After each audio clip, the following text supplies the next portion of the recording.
As Angie said, my work has been focused really around the intersection of meditation, mindfulness, and trauma. And it's been a place of focus for the last 15 years. And I've been lucky enough to be connected to a number of people, different universities, Brown University, Harvard, and really trying to answer the question, what would we need to know as practitioners or as people who are offering mindfulness instruction? What would we need to know about trauma to be able to be in service, both, again, to ourselves and our own practice, and to others? And this is it's a very intense time to be talking about the relationship between mindfulness and trauma, at least in my experience. Really, it's been, for the last, year and a half now with the global pandemic, any time that I am lucky enough to get to present on mindfulness and trauma, people's experience of trauma is often very present. That, we can be having almost like a intellectual conversation about trauma, but also the adversity, the stress, the difficulty that we are facing in our lives, or that our families and communities are facing, or the people that we work with, that will be present, that will be here. And so I'm saying that to remind us all, as Angie just beautifully led us, to be gentle with ourselves. And if at any point during this session, as we're talking about trauma, if you need to take a break, need to stretch a little bit, get some water, please be self-responsive. Please take care of yourself here inside of the session.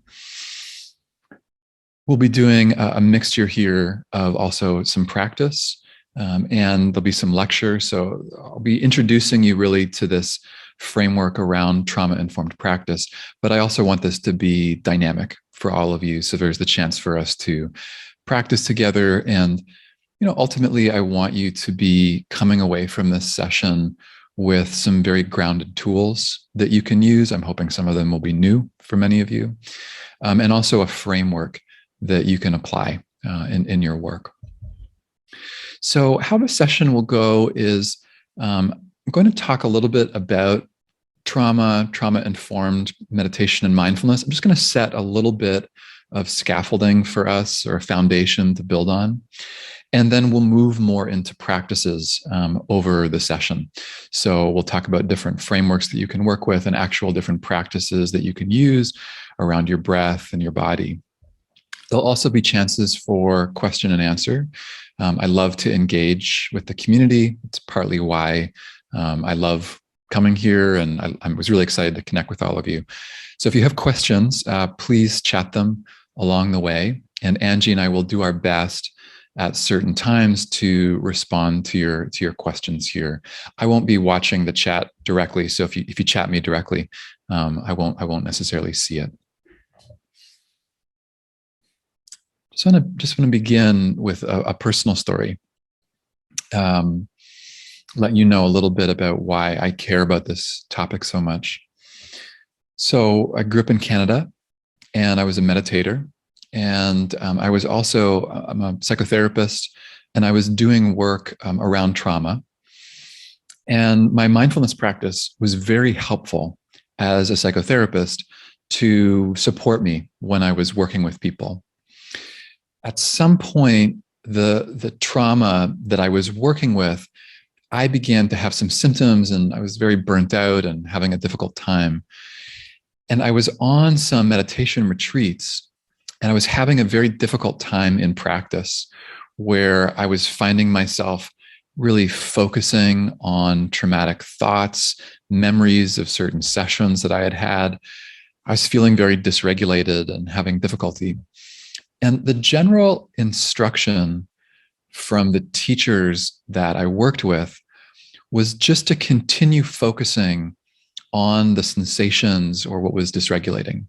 They basically said, just take it back to your cushion, to your meditation cushion. And sometimes that was helpful, but other times it was creating more difficulty. And that was 15 years ago, well, actually 18 years ago now. And I got very curious about what was happening for me. And in my study and my inquiry, it really came to this relationship between trauma and meditation. And what I learned inside of my work, and really what I want to communicate with all of you here, is that mindfulness and meditation can either be helpful or unhelpful for people and communities who are struggling with trauma, which in this particular moment around the global pandemic, the ongoing stress and trauma that so many people are facing, I think it's very important for all of us to have some awareness about the fact that it can be kind of a double-edged sword in our work. And the good news is that your awareness about this topic is, I'd say, at least 50% of the competence that you can gain. If you have some awareness about this, you will be way ahead of people who do not have awareness. So just that you're being here, that you're watching the recording or here live, my hope is this will be very helpful for you, either in your personal practice or where you're offering the practice. So let me spend a moment here just laying a bit of groundwork about what I mean by trauma. And then from there, we'll move into a practice together before we pause and we actually have some time for question and answer. So let me share my screen here. And Angie or others, just jump in. Let me know if this doesn't this doesn't work. Okay, there we go. So, just very briefly, of course, I know that Sarah talked about mindfulness extensively this morning and that you have a lot of different frameworks here. But I define mindfulness in quite traditional way around sustained present moment attention. This is our ability to know what's happening when it's happening. It's a quote from Joseph Goldstein. And it is an incredible competency to be able to have this quality of sometimes called dual awareness. So, even as you're listening to me right now, can you be aware of sensations in the body? Can you see or hear me while also feeling your buttocks in the chair, perhaps, or maybe your feet on the ground? Or you could also see if you could be present here with the content while also being aware of your emotional state. Like what's your mood right now? And as we'll be talking about more in this session, mindfulness can be very, very helpful for those of us that have experienced trauma. And one of the reasons here is that trauma will often bring us into the past, where mindfulness can bring us into the present. So again, you might have your own lived experience or examples around this, but maybe you are always having memories of a particular difficult circumstance, almost like your body is responding to the present moment as if the trauma was still happening. Mindfulness can help us arrive in the present moment and become aware of these memories while also being aware of our surrounding environment. So let's actually do a short practice together around this. I just invite you to orient with mindfulness to your current time and space. So becoming aware of the time of day or where you are right now. Again, while still staying connected to me here, can you also still orient to the here and now? Knowing what's happening in your surroundings, that we're here in this session together. This is the muscle that we grow around mindfulness. that has huge benefits when it comes to trauma and working with stress more generally. So let's talk a little bit about trauma as a way to just be clear about what we're talking about here. Of course, we could spend the whole session talking about definitions of trauma, but the easiest way I found to talk about trauma is around a spectrum, because trauma is a form of stress. And so we can think about trauma on a wide spectrum, and that we don't need to get always too specific about, well, is this post-traumatic stress disorder, or where are we? We can actually just widen out and know that there's a spectrum. So let me talk about this spectrum for a moment. So on the one end of the spectrum, we have stress. And many of you here in the community, I know, are doing active work around stress. You work with clients, you're in healthcare. So stress, here's a definition: the non-specific response of the body to any demand for change. And what I appreciate about this definition, it's a reminder that stress is neither good nor bad. Stress is anything that is requiring or asking some kind of change from us. So, I was getting on the computer here and trying to figure out my Wi-Fi, and any little thing, or, you could get someone says you just received a promotion. Many things can cause us stress. We tend to talk about stress negatively, but it's really anything that's asking for change. Now, on the next part of the spectrum, we have traumatic stress. And trauma is really the most intense form of stress, I'd say negative stress, that we can experience. And here's a definition: that traumatic stress is the response to shocking and emotionally overwhelming situations that may involve actual or threatened death, serious injury, or threat to physical integrity. So when we're talking about trauma, we're really talking about a threat to our life and our limb, that it often involves a feeling that our survival is on the line, that there's something very intense happening. And I mention that because trauma is sometimes talked about in increasingly broad ways. And I think there's something important about kind of keeping a container around the word trauma and what we mean by that. So we're talking about very intense, shocking, and emotionally overwhelming situations. Now, as many of you will know, but it's important to state, we can experience trauma in different ways. So we can experience trauma directly through experiencing it, say a car accident, for example. But there's other ways where the impact of trauma will ripple out from the actual event, and we can experience trauma in different ways. So, for example, we might witness a traumatic event, or we might learn that a trauma happened to a family member or close friend, or we might have repeated exposure to trauma. Remember my example earlier in my life, being around trauma a lot, that can also have a lot of impacts on us to be exposed all the time. I know many of you are here doing active work around trauma, and you know the costs of that. So traumatic stress, we can experience it in different ways. Now, next on the spectrum, I'll just say a couple more things, and then again, we'll shift towards a practice.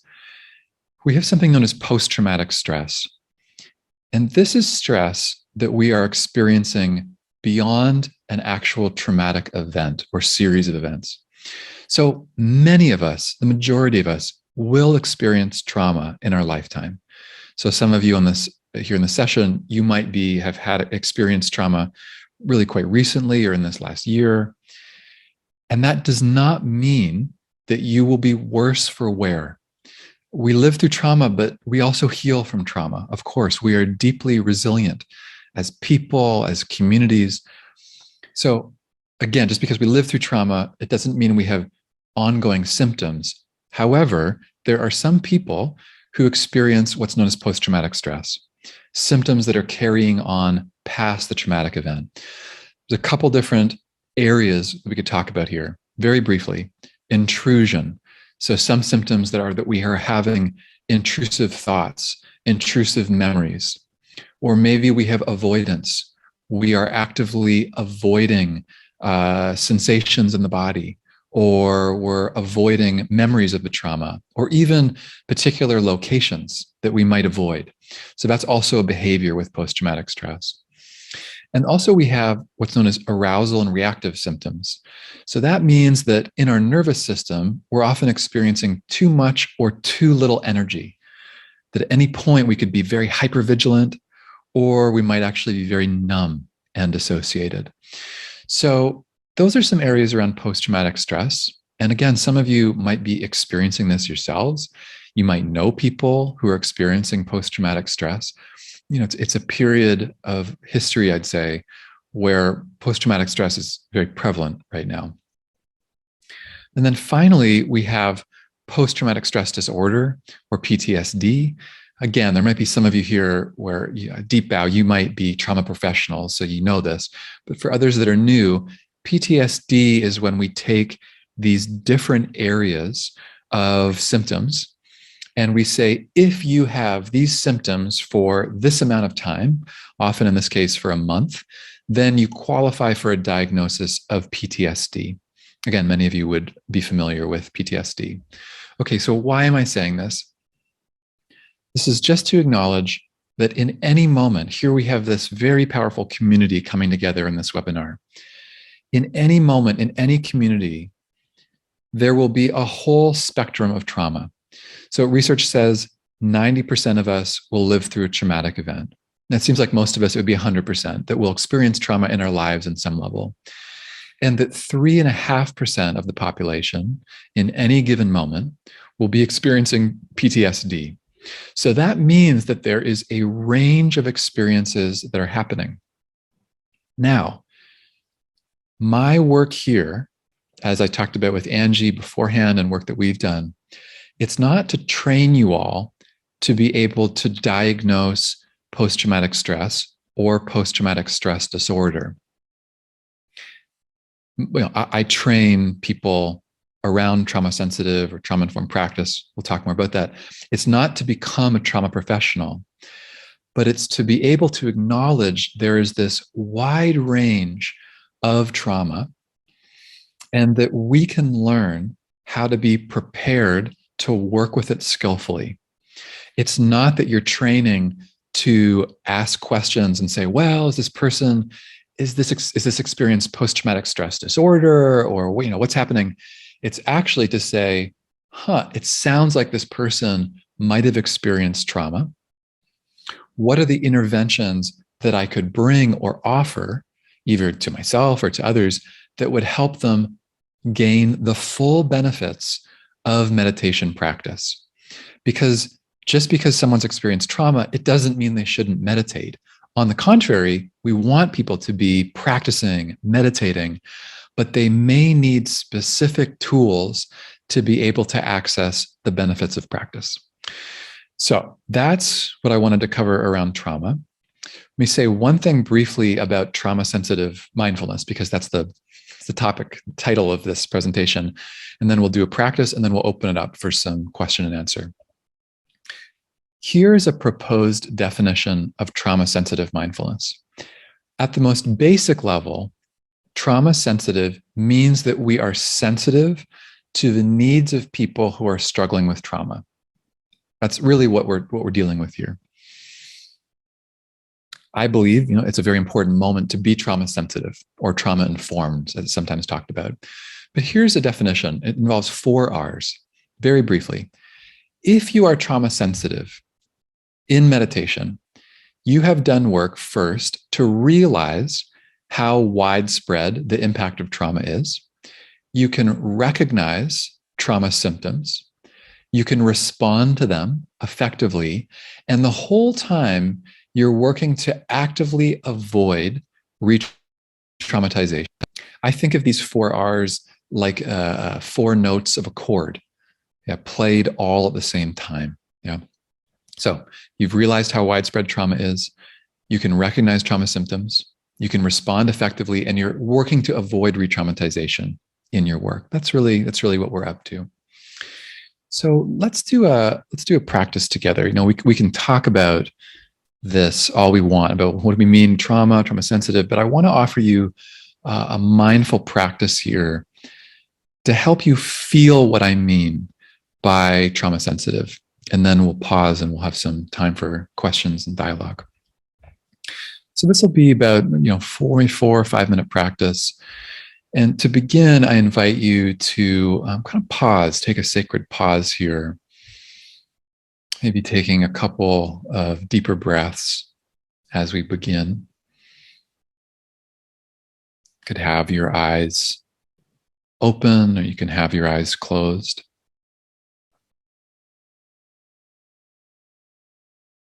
And just begin here by checking in with your experience in this moment, noticing what's present for you. Whether physically, coming back to some of the practices that Angie was helping us with, the session, feeling our hands, maybe our feet, maybe feeling your emotional state or your mood or thoughts that are present, just acknowledging them, just recognizing what's here and allowing it to be here as much as possible, not trying to change it. Then if you have your eyes closed, I invite you to open them, or you can just listen to my voice. This practice is going to involve working with our hands. You can also work with your feet, or you can just visualize this practice. This is also an optional practice, so at any point you want to shift, you're welcome to. I'm going to have my hands here, but you don't need to have them in the camera. You can have them down in your lap, just having them here so you can see them. So for the first part of this practice, the invitation is to make a fist with one hand. And as you're closing this fist, the invitation is to imagine that the job of this fist is to stay closed. And in staying closed, this fist is taking care of your safety. Yeah? So it has this job of taking care of your survival and your safety, and it's doing that by staying closed. Then with the other hand, I'd like you to go ahead and try to pry open that fist and really be in the experiment of the fist, trying to open it, just seeing what happens here. What happens to the fist? What happens to your breath? Are you successful or not? What happens? Yeah. Okay, then you can let that go. It's part one of the practice. Just noticing the impact here.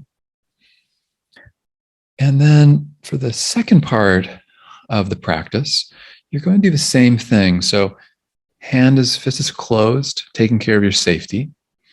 And then the invitation is to bring a quality of care, compassion, curiosity, and respect into this other hand. Just bringing presence and really mindfulness. And then in your own time, go ahead and place the hand underneath that fist. And as you do that, it's like you're communicating something like, good job. I respect that you're closed. And actually, there's something very intelligent about you closing. You're taking care of safety. And I am here and I'm just being present with you. I have no agenda for you to open. Just here with you. And then just notice what's happening here. Is it the same, different than the first round?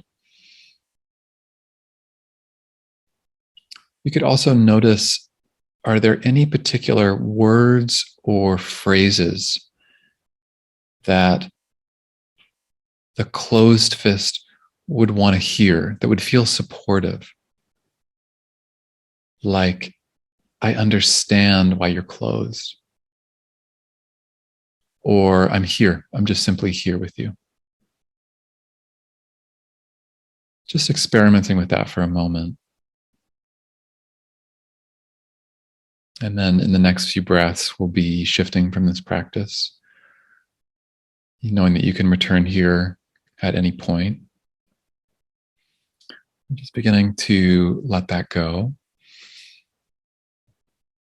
And then we'll pause once more at the end of this practice before we shift. Just taking a moment, noticing what that was like for you, just what the experience was, any learning,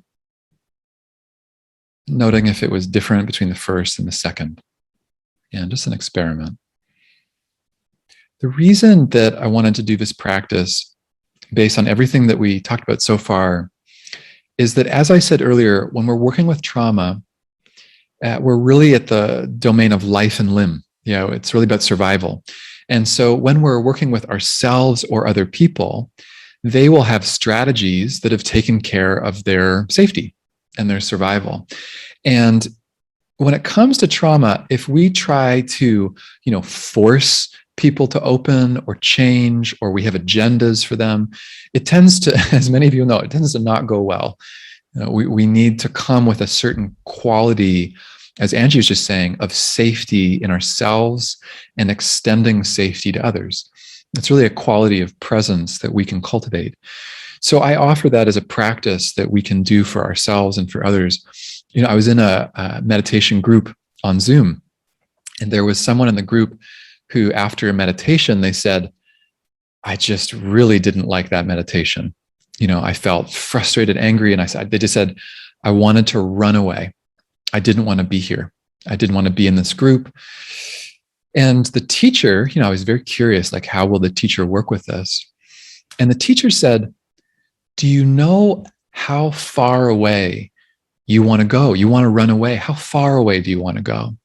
And the student was very surprised, and they said, wow. I said, well, I'd like to run up this hill outside my house. And the teacher said, well, would you like to do that? Would you like to go ahead and do that and then just come back here and let us know how it went? The student was very surprised and went outside and ended up running up and down this hill for a moment. And they came back to the group, and there was a look of joy. There was a look of like, they were very red in the face, happy. And they said, thank you so much for trusting me, for trusting that I know what I needed. And I thought, wow, that was a real example of a teacher bringing this quality of safety, of presence to this person's experience. Now, whether they had trauma or not, that might be another conversation, but that's the idea here, is that we're approaching life with this quality of respect and with care. So again, appreciate all of you sharing here. Okay, so let me shift into talking about a framework of how you can recognize trauma, remember those R's, and how you can respond effectively. That first R, but realizing just by you being here on this webinar session, I think that's a big part of that first R. And then those two R's of recognizing and responding. That's what we're going to focus on here. And then we'll move into some actual practices that you can do. So the model that's proven most useful in my work, as some of you will know, I know Angie knows this, is the window of tolerance, which comes from the neuroscientist Dan Siegel out of UCLA. And this window has been applied in many different domains. Healthcare, it's talked about in terms of actually the environment, different systems. But we're going to talk about the window here in terms of the nervous system. And this is going to help you recognize when you or someone that you're around may be experiencing traumatic stress and what you can do about it inside of your work. So the basic idea of the window is that it's a zone between what you could call too much and too little. And again, we could apply this in any system, like a family system or a healthcare system. But we'll talk about the nervous system, that there's this kind of middle ground where we can be alert, but we're still relaxed. Our heart is beating, but it's not racing. Or, we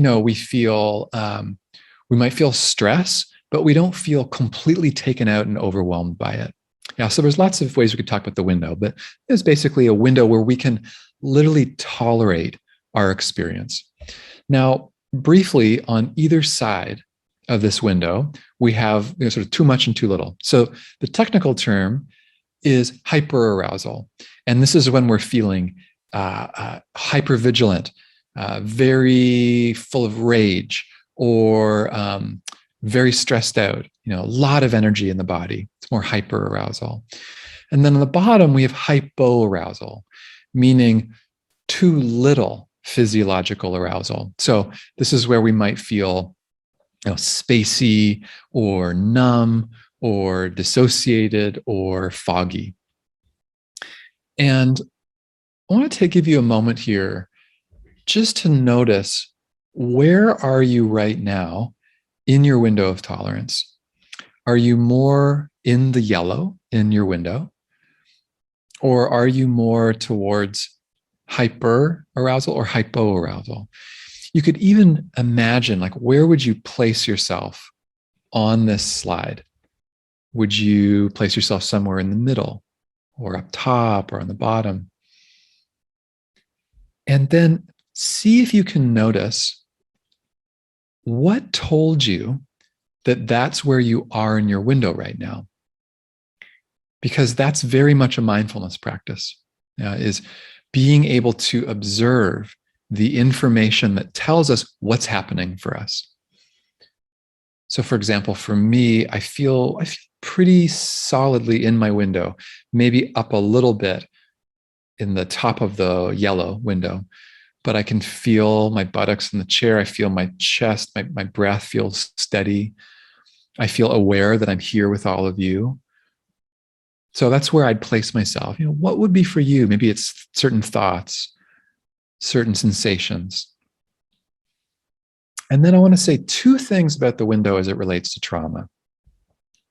The first thing is that no matter where you are in your window right now, that's fine. We don't want to make hyper or hypoarousal bad or something negative. Again, coming back to the fist, they're deeply intelligent responses. We all have them. And this is a way of trying to respond to the world around us. So first of all, wherever you are, that's totally fine. But second, trauma will tend to push us outside of our window of tolerance.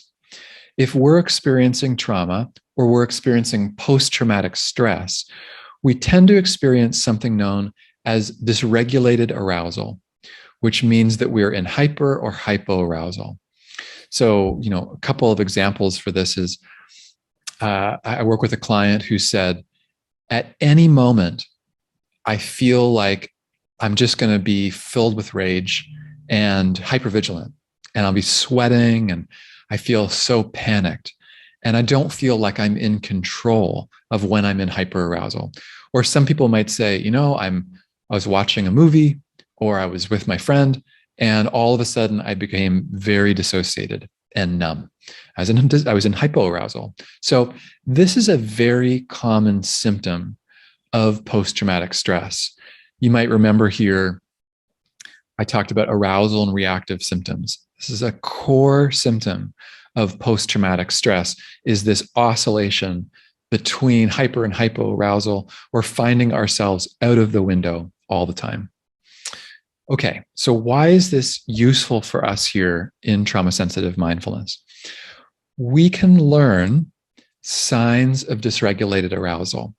We can train ourselves to become attuned to nonverbal signs that we or someone that we're working with might be experiencing dysregulated arousal. Now, just because someone's experiencing dysregulated arousal, it does not mean that they've necessarily experienced trauma. However, it can be a very helpful, kind of like a flag for us. Like, oh, wow, okay, well, this person is having, they're sweating in practice. They have an exaggerated startle response. They're very vigilant. maybe I should have a conversation with them about what's happening in practice, or maybe I'm feeling dissociated in practice. Let me work with that. So signs of dysregulated arousal, we can learn them. So this is a slide, and Angie, I forgot to ask you this, but I'm hoping we could send this to everyone, or I can just send it to you. We can figure it away, but I want you to have a chance, or you could take a screenshot if you like. But these will be two different signs here of hyper and hypoarousal. So again, it's a very exhaustive list, but this will give you a sense of what you can start to track for.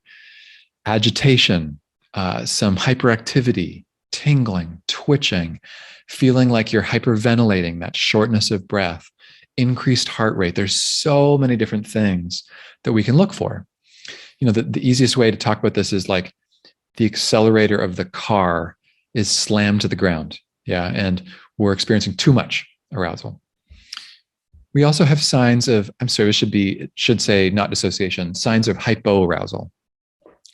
So these are different signs that we're more down in the blue. Yeah. And this is where we might be more frozen and still, or pale skin tone, or, when you're with someone and they're kind of looking out onto the horizon, they're there, but they're not really there. They're more dissociated. So there's lots of different things that we can learn to track for in terms of dissociation. So those are some different signs around the window. And let me just come back here. Again, we'll find ways to make sure you have those if you want them. But that is a basic idea around being able to recognize trauma. Again, that second R. We can start to track for signs that someone is outside of their window of tolerance. Now, for the rest of the session here, we're going to be working with practices that support your window of tolerance.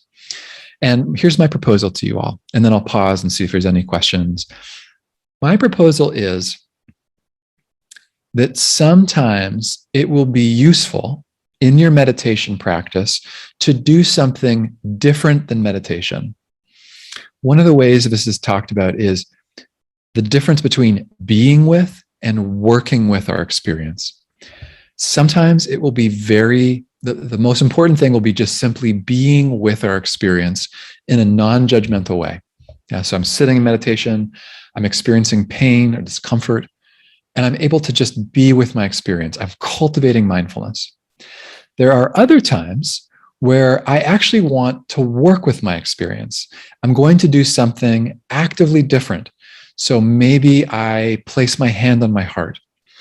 Maybe I go for a walk, or I talk to a friend. Now, that doesn't mean that I'm not still being mindful. Of course, we're doing both all the time. These are often talked about like two wings of a bird. We need both. But my proposal here is that being with is not always enough when it comes to trauma. That there might be times in your meditation practice where if you are outside of your window, you may need some specific interventions to come back into your window, and that will actually support your practice. Now, what I'm not saying, and then I'll pause, I am not saying that if you are uncomfortable or you're even experiencing pain in meditation, that you should immediately do something different. Like, oh, I'm experiencing pain, maybe it's connected to trauma, I'm just going to go for a walk, or I'm going to watch TV. On the contrary, I encourage people to stay with their experience, but just know that they have some tools that they can work with that enable them to come back in their window. So let's move into some practices together. These are going to be, standard mindfulness practices that involve still cultivating that muscle of awareness, but some of these might be new or different, and you can see if they're useful for you. It's, again, having some tools in your toolkit if you are finding yourself very dysregulated and out of your window in practice. So the first practice I'd like to do here with you all, it may be something that's familiar, but that's working with multiple anchors of attention. So this is becoming more mainstream. People are working with this. I know Angie's brought it into her work and working on the Brahm Center. The breath is often the main focus for us or other people when it comes to meditation practice, when we're cultivating mindfulness. And it's very useful. We need to have something of an anchor where we can focus our attention and cultivate some mental stability. Yeah. The issue here is that the breath will not always be neutral for people that are struggling with trauma. So the respiratory system is connected to our sympathetic nervous system, and this can be connected to traumatic experience. So when you're asking someone to just pay attention to the breath, that might involve bringing them right back in to a traumatic activation or connecting them with a traumatic experience.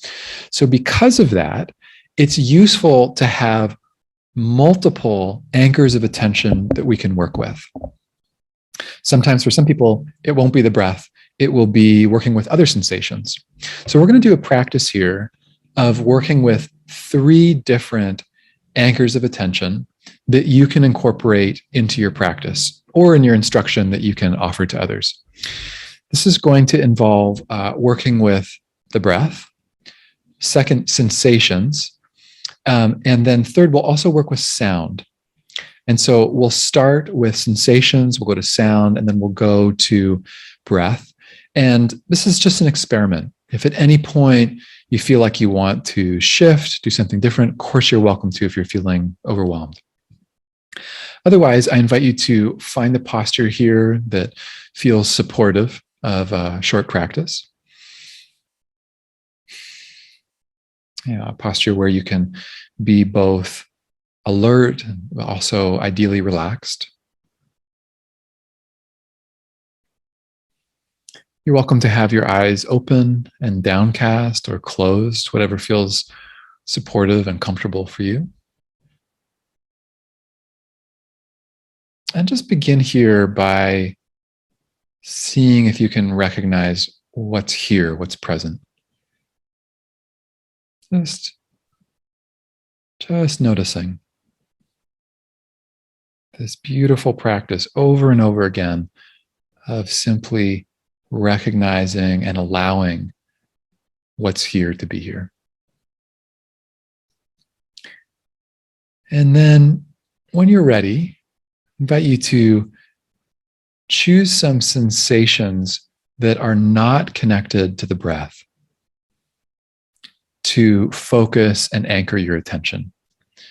So common examples would be the feet, sensations of the feet touching the ground, or maybe the hands that are pressed together in your lap, or perhaps the buttocks in the chair, or even your shoulders, but just seeing if you can focus on a sensation or set of sensations that isn't overtly connected to the breath. And then once you're there, just see if you can rest and settle your attention on this anchor.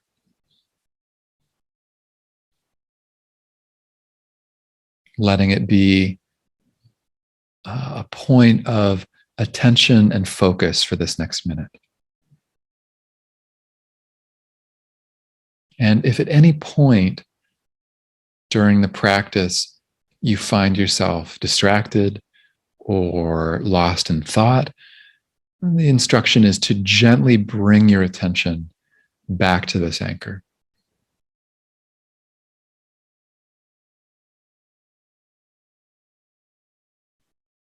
For some, it's talked about as a kind of refuge. To let your attention anchor and to cultivate some stability of mind. Of course, we become lost and then we just gently come back.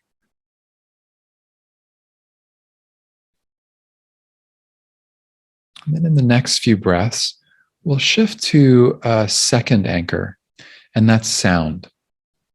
So whenever you're ready, bringing your attention to the experience of hearing, if that's available to you.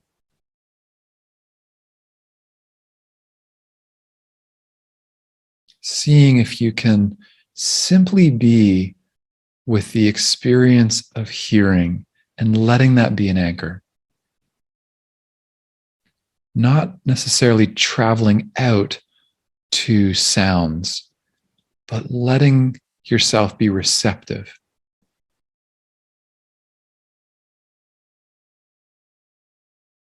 Letting hearing be a point of focus and attention. Taking in your soundscape.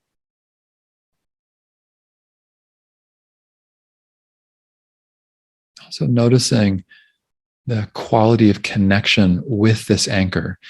Is it easier or more difficult to stay connected to it compared to the first one?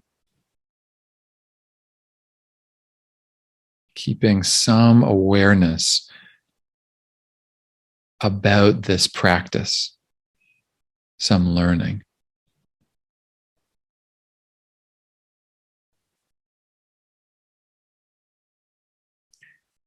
And then in the next few breaths, I invite you to shift to a third anchor here, which will be working with the breath, very traditional anchor. This could be the sensations at the nostrils, or the rising and falling of the abdomen or the chest. The breath is very dynamic, often in motion.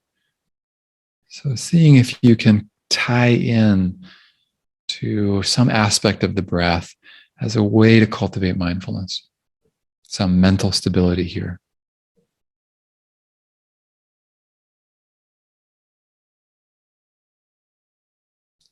This is a place you can return to whenever you find yourself distracted. Just like a puppy who wanders away, bringing it gently back.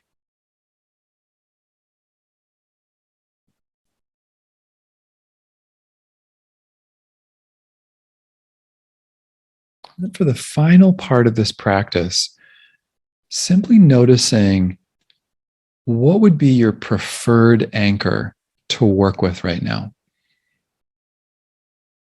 If we were going to do a 20-minute meditation, which would you choose? Or maybe it's a different anchor entirely. And just noting that for yourself. It's useful to know why we choose the anchors that we do.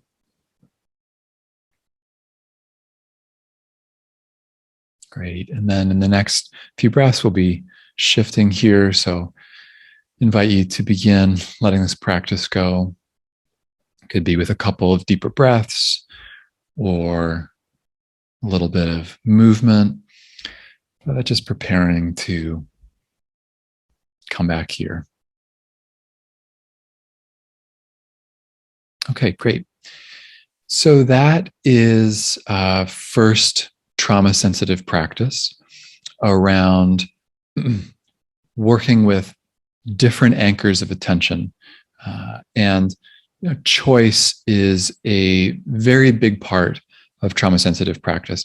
Choice is often taken away from people who've experienced trauma or are experiencing post-traumatic stress. And the more that we can experience a sense of choice and agency in our practice, the better it is. So giving people these choices, I think, can be very useful.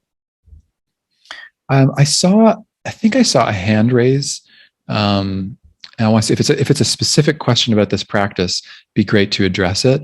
And then otherwise we'll move on to a couple more practices. Not sure if this person's still here. Okay, you can please save that question. I just saw it come across the screen. So for the second practice here, we're going to do a very practical regulation practice that involves working with the hands and the breath. This is a practice that comes from someone named Timothy Goddard, who is a Qigong practitioner and trauma professional who's also a mindfulness teacher, NBSR and MBCT. So they have many hats that they wear. They live in Melbourne, Australia.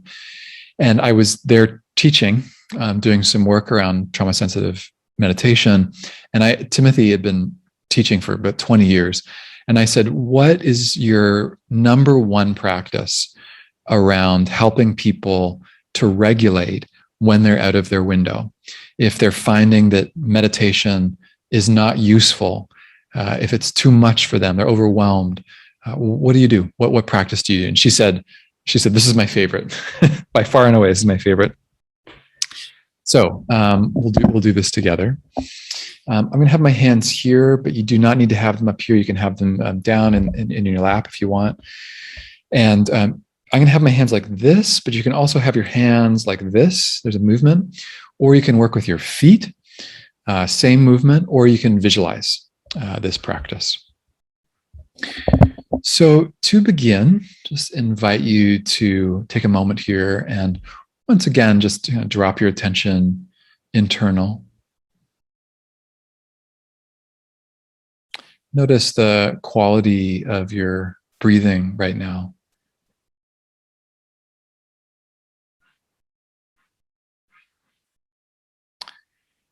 And then here's what we're going to do. I'm going to have you have your hands about shoulder width apart, maybe a little closer in. Again, you don't have to have them up here. You can have them down. And I invite you to expand and contract your hands with the inhalation and the exhalation of the breath. So it would be something like inhaling, exhaling. Yeah, inhaling, exhaling. Could also look like this, inhaling, exhaling. And as you do that, finding the rhythm that works best for you. We're all different. So what is the pace and the depth that feels most regulating and supportive for you?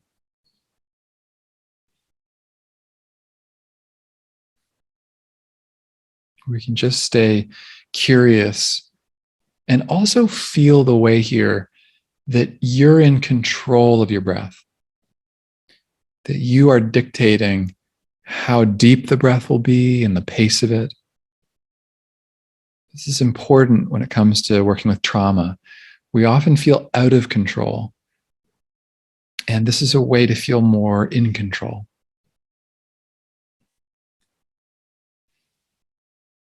And finally, just notice where you'd like to focus your attention. Sometimes it's the sensations of the hands, or maybe it's the hands and the breath. Just notice where it's most regulating and supportive to actually be focusing your attention. Good. We'll do just a couple more breaths here.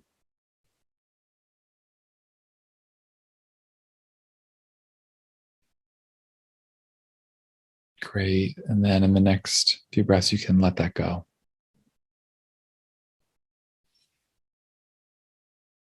Okay. Good. So those are kind of just some practical ones. If you find yourself out of your window, you want to keep meditating, maybe you need some extra support, that can be a useful one. So we've done different anchors. We've done this breath and hands practice. We're going to do another one here that involves working with physical contact, making contact with oneself.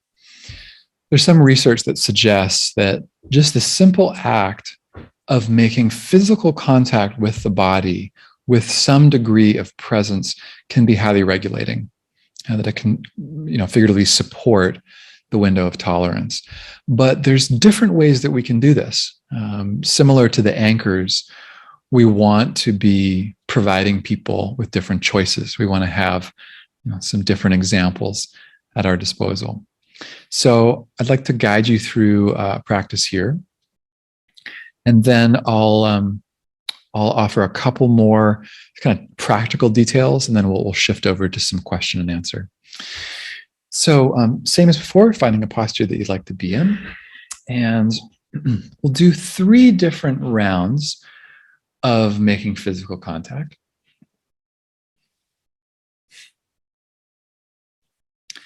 And each of these are optional, of course. Just invite you to be in the experiment here of noticing which ones feel best. And we'll start here with the kind of the most traditional form of making contact with self, and that's a hand on the heart. There's a couple variations here. You could have both hands on the heart, or a hand on the heart and the belly. You could mix your hands around, just noticing, finding for yourself what you'd like to practice with. And then notice the placement and the pressure of the hand or the hands. You could see if you want more pressure or less. Maybe you want the hand in a different place. Whatever's going to feel most supportive for you here. And then just taking a mindful moment with this physical contact. You're bringing a quality of presence to the body. It's almost like that practice earlier with the hand and the fist. You're just bringing a quality of care and true non-judgmental presence.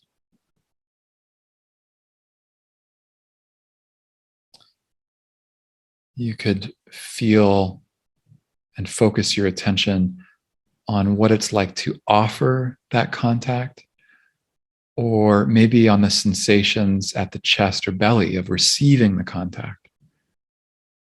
Or you could feel both. Mostly feeling the presence and extension of care. And just noticing what happens. No expectations, but whether this causes relaxation or really just seeing what's happening for you. Okay, good. And then the second practice here is to have a hand at the base of the neck. So I'll show you here. So really at the occiput, the base of the skull here, having your hand at the top part of the neck, base of the skull. It's a proposed place to have the hand. And just bringing a quality of presence once again. And if it's helpful, again, finding the pressure that feels most regulating. This is not a practice to check out. It's actually a practice to stay very mindful, noticing the placement, the pressure. Some people like having a hand on their forehead as a way to provide some containment. Whatever feels best for you here. And we'll just be here for a couple breaths. You could experiment with what hand. Or if this feels uncomfortable, you can always visualize it or do something different. It's very common here in work around trauma that we make contact with the oldest parts of the brainstem through literal physical contact, providing some reassurance on some level. We're here. Okay, and then you can begin to let that go. And then the last practice is for containment. It's a form of self-contact that involves having us feel a degree of a container. So often with trauma, there can be this feeling like we're going outside of the boundaries of our body, or we're not really in control. And this can be a very helpful physical sensation for people. And so there's a couple different options here. So one would be to have both hands underneath the armpits, or you could have one hand on the armpit and one hand on the bicep. Or you could have both hands on the biceps. Really, it's your choice here, whatever feels good. And then once again, just noticing the placement and the pressure. For some people, they love this. It feels very supportive, like a weighted blanket. For others, maybe it's not as effective, but just seeing if you can notice and be in the experiment for yourself here, but the form of physical contact that feels most regulating, most supportive of your window.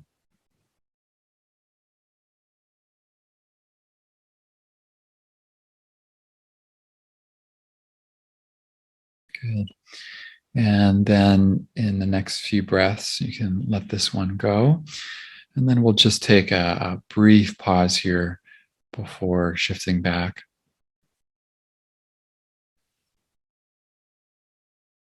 Just noticing if you had a preference of which one or how that practice was for you. And then we'll return here. Okay. I'll offer one more practical practice, and then we'll see if there's any questions. And depending on where we go, we could do some more practices, but I want to make sure there's time for you all around practice. So I want to just briefly mention referrals.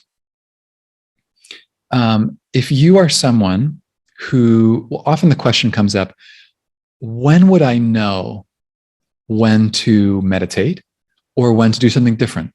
When would I, if I'm someone who's a meditation teacher or a coach or an educator, when would I just keep offering meditation instruction?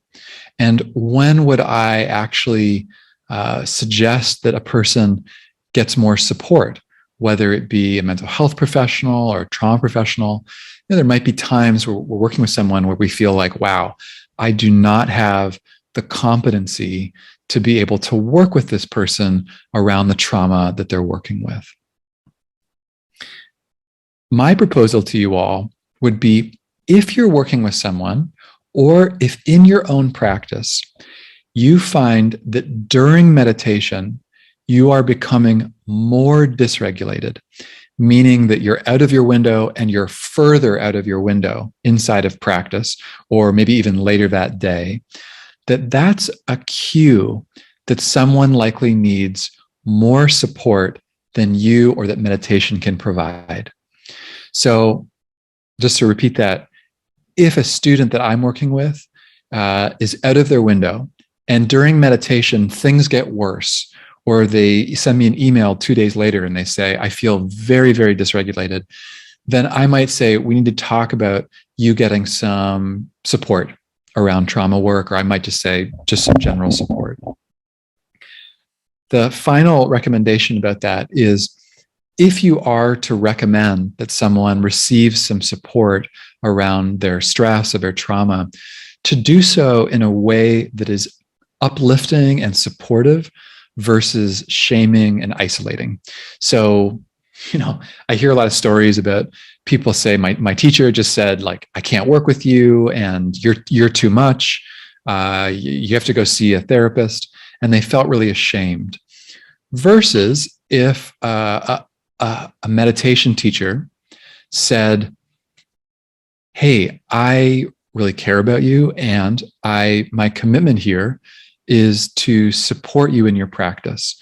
And based on what you're telling me, I'm in a question about whether it would be supportive for you to have some individual support working with some of the things that you've talked to me about. So it's almost like we're with them side by side, and we're helping them see that we're trying to support them, as opposed to saying, I can't work with you and you should just go see someone else. So I recommend trying to be as supportive as possible whenever we are referring on to someone else.